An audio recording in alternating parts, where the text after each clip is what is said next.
One of the greatest victories of World War II may never have happened if a quiet engineer and a loud, fearless general had not trusted each other with the fate of an entire army. On December 19, 1944, inside a freezing conference room in Verdun, General George S. Patton stunned the Allied High Command by promising to turn his entire Third Army north and launch a massive counterattack within just 72 hours. Many considered the plan impossible.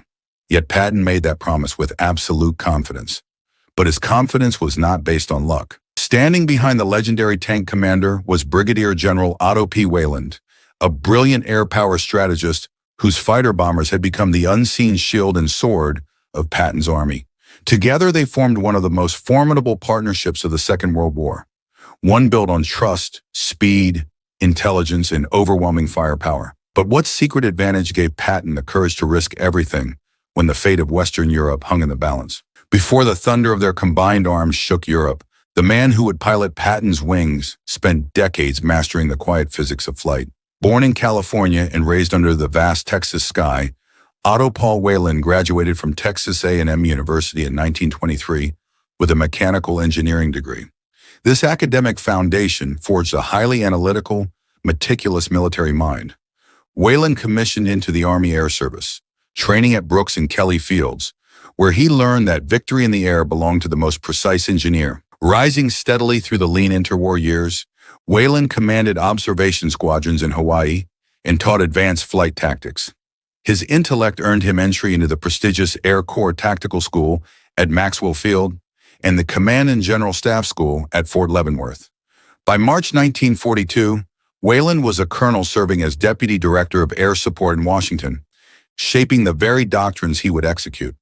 Promotion to Brigadier General in September 1943 swept him to Europe, where he took command of the 19th Tactical Air Command. Allied Supreme Command knew that managing Patton required a unique psychological counterweight. While the aggressive General Elwood Quesada was paired with the conservative General Omar Bradley to balance the First Army, planners deliberately placed Weyland's calm, analytical mind alongside Patton's volatile genius. This deliberate pairing created immediate operational synergy. On August 1, 1944, both the Third Army and the 19th Tactical Air Command became operational, facing a terrifying challenge as Patton began a lightning breakout from Avranches, driving deep into France with a completely exposed southern flank. Conventional military doctrine dictated that an open flank of this magnitude was a recipe for absolute catastrophe. Planners at Supreme Headquarters warned Patton that German Army Group G could easily slice through his extended lines, trapping the Third Army in a massive pocket. How could Patton ignore the basic laws of war? The answer lay in a secret pact of absolute trust. Patton threw traditional caution aside, declaring that the 19th Tactical Air Command would act as his virtual flank guard, shielding his armor as his tanks raced forward. For decades, popular history maintained the myth of Patton's sixth sense, an almost mystical intuition predicting German movements. But declassified ultra-intelligence reports and post-war interrogations of German commanders shatter this romantic illusion. Patton's audacity was born of hard data. Timely and highly accurate ultra-intercepts provided him with the exact locations, fuel shortages, and operational limits of German forces. Confident in this secret intelligence, and knowing Weyland's fighter bombers swept the skies ahead, Patton made decisions that appeared reckless, but were actually calculated with mathematical precision. As the Third Army surged toward the German border, a massive threat gathered in southwestern France. Major General Botho Elster commanded a bypassed force of nearly 20,000 German soldiers, sailors, and administrative personnel. Cut off from retreat by the rapid Allied advance, Elster's column began a desperate march northward toward the Loire River. They were heavily armed, possessing thousands of automatic weapons, artillery pieces, and armored vehicles.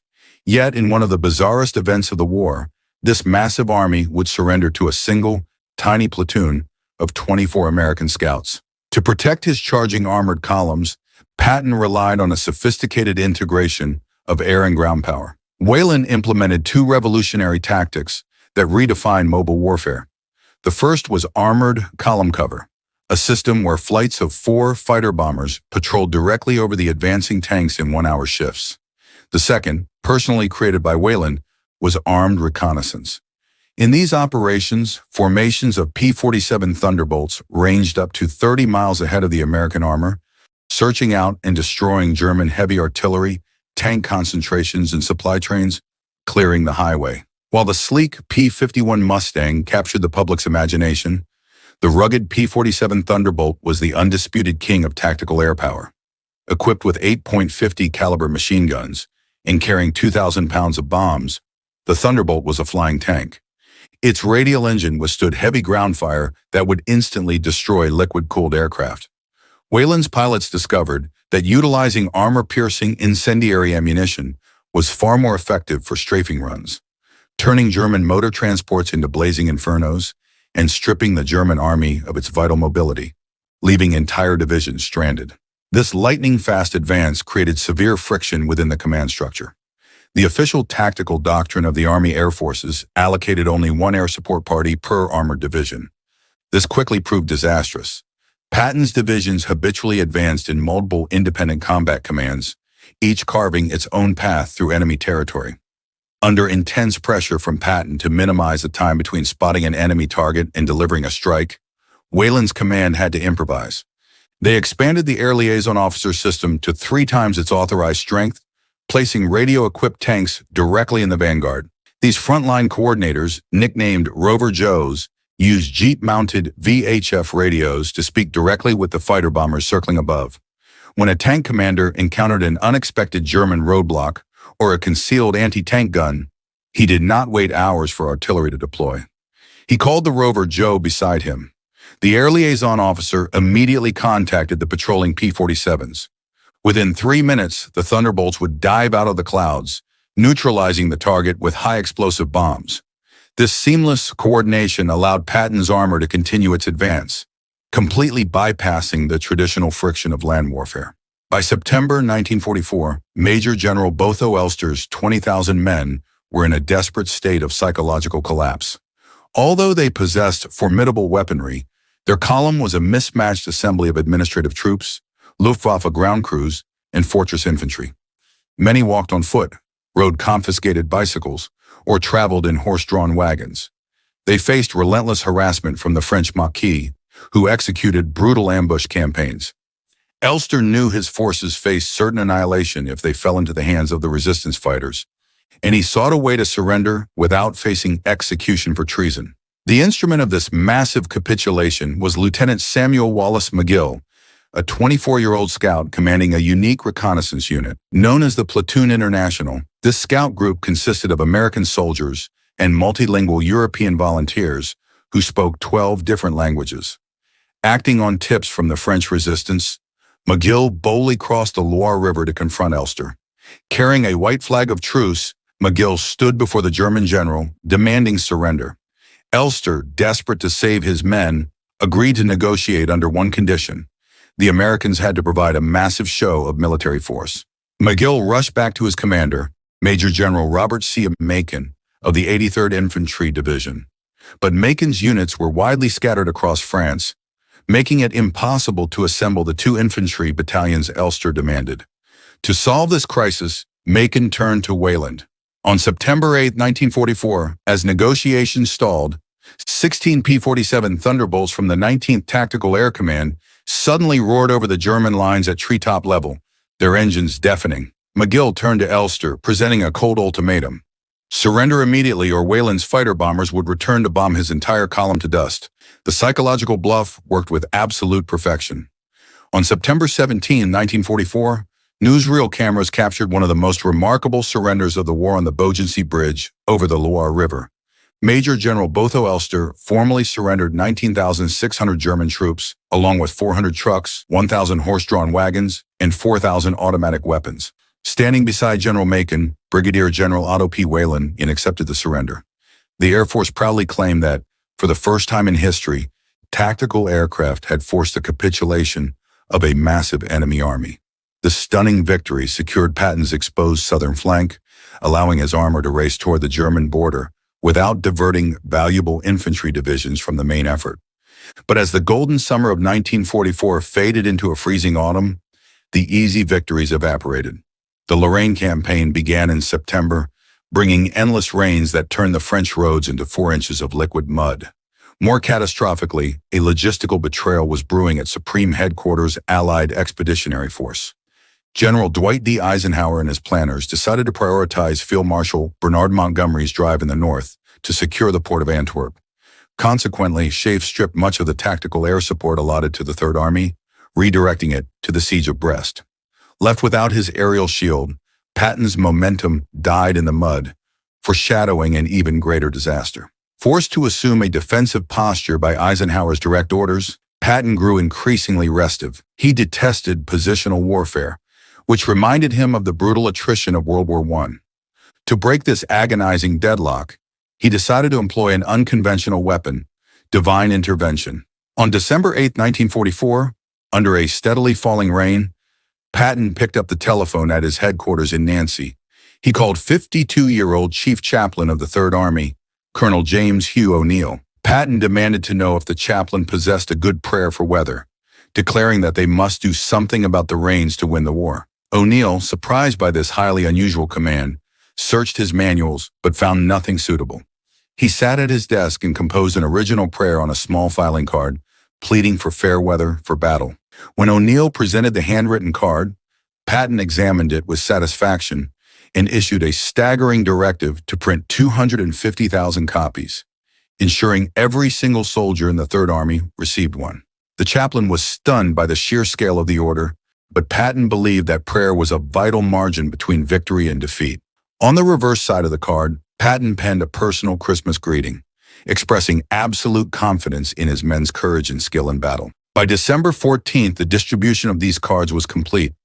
The timing of this spiritual mobilization could not have been more dramatic. Just 48 hours later, on December 16th, Adolf Hitler launched his final desperate offensive in the Ardennes, shattering the Allied lines and plunging the Western Front into absolute chaos.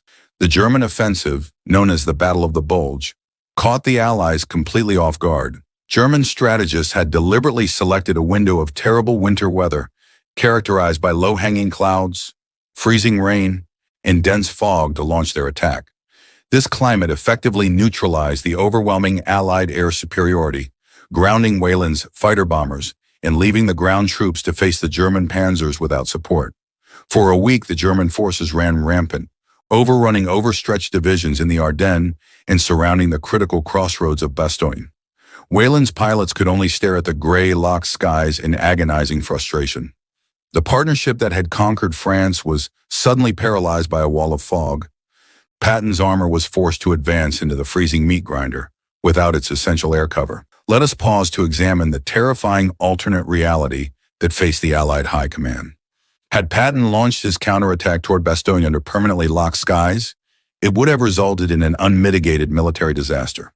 Without Weyland's P-47s to conduct armed reconnaissance and destroy German armored spearheads, the advancing American columns would have been bottlenecked on the narrow, icy roads of the Ardennes, easy targets for German anti-tank ambushes. The besieged 101st Airborne Division in Bastogne, starved of airdrop supplies, would have been systematically crushed by the surrounding German divisions. Hitler's panzers might have reached the Meuse River, splitting the Allied armies and forcing a humiliating retreat that would have prolonged the war for years. This was the catastrophic reality that hung in the balance. This freezing reality set the stage for the Verdun Conference on December 19, 1944. Inside a freezing room heated only by a small coal stove, General Dwight D. Eisenhower met with his top commanders to address the crisis. While most faces were filled with gloom, Eisenhower declared that the situation must be regarded as an opportunity, not a disaster. Patton, eager to strike, boldly promised to counterattack within 72 hours, a promise his rivals deemed a delusional lie. But Patton knew he had an ace up his sleeve, his secret partnership with Weyland. He immediately phoned his chief of staff to initiate the complex pivot of over 250,000 men and hundreds of tanks. This operation would stand as the greatest logistical feat of the war. But as Patton's divisions began their historic march northward, a quiet administrative threat emerged at Schaeff headquarters that could have doomed the entire counteroffensive. Planners proposed a sweeping reorganization of the Allied air forces. Because the German breakthrough had physically split the battlefield, Eisenhower decided to place the 1st and 9th U.S. armies under the northern command of British Field Marshal Bernard Montgomery. Crucially, the air planners wanted to strip several fighter bomber groups from Weyland's 19th Tactical Air Command and assign them to the northern sector to support Montgomery. This decision would have stripped Patton of his essential aerial shield at the precise moment of his attack. This high-stakes administrative battle would lead to a dramatic confrontation that history has largely forgotten. The proposed reorganization sparked intense friction. In a critical conference, Brigadier General Otto P. Weyland found himself as the lowest-ranking officer in a smoke-filled room dominated by multi-star generals and air marshals. The prevailing consensus was to reinforce the northern shoulder of the Bulge at all costs, even if it meant leaving Patton's Third Army with minimal air support. Weyland, despite his junior rank, stood alone to protest the plan. He argued with fierce conviction that the Third Army had fought for months with a shoestring air force, and that stripping his command now would doom the relief of Bastogne. His passionate defense of Patton's soldiers challenged the strategic wisdom of the entire Allied High Command, risking his career to save the campaign. The room fell into a tense, heavy silence as the senior commanders absorbed Weyland's audacious protest. But the gamble paid off. General Dwight D. Eisenhower, recognizing the operational truth of Weyland's arguments, intervened directly. Eisenhower declared that Weyland was absolutely right, stating that Patton's drive could not succeed without guaranteed, dedicated air cover. The Supreme Commander ordered the air planners to tear up the original proposal. Instead of stripping Weyland's command, Schiaff reversed its decision and transferred 3 additional fighter bomber groups from the northern sector to the 19th Tactical Air Command. This gave Weyland a massive force of 10 fighter bomber groups to support Patton's drive. The administrative threat was crushed. The wings of the Third Army were preserved. With his air force reinforced, Weyland waited for the final element, a break in the weather. On the morning of December 23, 1944, as if responding to the 250,000 prayers distributed across the front, the freezing fog suddenly rolled back, revealing a crystalline blue sky. The 19th Tactical Air Command erupted into action, executing a staggering 1,102 combat sorties in a single day. Fighter bombers swarmed over the Ardennes, searching out road-bound German columns and turning them into burning wreckage. The P-47s launched a devastating attack on the German 2nd Panzer Division, halting its advance just short of the Moose River, while other squadrons escorted C-47 transport planes to drop vital ammunition and supplies to the defenders of Bastogne. This overwhelming display of tactical air power shattered the German offensive's momentum. On December 26, 1944, Patton's 4th Armored Division broke through the German encirclement, relieving the exhausted defenders of Bastogne. When Patton reviewed the devastating impact of the airstrikes, he wore a massive smile. He famously declared that Chaplain O'Neill must have performed some incredibly potent praying and ordered him to headquarters. The next day, in a formal ceremony, Patton pinned the Bronze Star Medal onto O'Neill's chest, making him the only chaplain in World War II to receive a medal for composing a prayer. This dramatic moment symbolized the absolute integration of faith, tactical air power, and aggressive land maneuver that saved the Allied campaign from certain disaster. Following the victory in the Ardennes, the unstoppable partnership of Patton and Weyland forged ahead, crossing the Rhine on March 24, 1945. The 19th Tactical Air Command continued to act as Patton's primary force enhancer, screening his rapid advance as the Third Army raced across southern Germany to the Czechoslovakian and Austrian borders. There, they linked up with Soviet forces, completing the destruction of the Nazi regime. From August 1, 1944 to May 8, 1945, the Third Army covered more ground, took more prisoners of war, and suffered more casualties than any other Allied army in Northwest Europe. General George S. Patton, always sparing with praise for air officers, famously called Weyland the best damn general in the Air Corps, cementing their place as the most effective air-ground team in history. We must now resolve the first great curiosity loop of this campaign: how Patton's seemingly suicidal disregard for his exposed southern flank along the Loire Valley did not lead to the complete destruction of the Third Army. History reveals that this vulnerability was a calculated illusion. By utilizing declassified ultra-intelligence, Patton knew the exact limits of German forces south of the river. He confidently assigned Weyland's 19th Tactical Air Command to act as his primary flank guard. Weyland's pilots flew relentless armed reconnaissance missions along the 400-mile flank, systematically destroying any German attempt to organize a counteroffensive. This absolute integration of intelligence and air power allowed Patton to advance at breakneck speed, turning a massive strategic risk into a textbook victory of modern combined arms warfare. As the guns fell silent across Europe, the great partnership came to an abrupt end. The rapid demobilization of the U.S. military swept both men into administrative roles. Patton's outspoken nature and controversial statements about the Soviet Union quickly became a political liability for Eisenhower. In October 1945, Eisenhower made the painful decision to relieve Patton of his beloved Third Army, transferring him to the 15th Army, a small command tasked with documenting the history of the war. Just 2 months later, in December 1945, Patton suffered fatal injuries in a car accident in Germany, dying at the age of 60. While the world mourned the loud, dramatic commander, his quiet, engineering partner was about to embark on a new chapter that would redefine the strategic balance of the Cold War. Following the war, Otto P. Weyland played a key role in planning the transition of the Army Air Forces into an independent service, the United States Air Force, in 1947. When the Korean War erupted in 1950, Weyland was sent to Tokyo, eventually taking command of the Far East Air Forces and United Nations Air Forces. In Korea, Weyland demonstrated his flexible tactical brilliance, prioritizing close air support during the critical winter campaigns and decimating North Korean supply lines.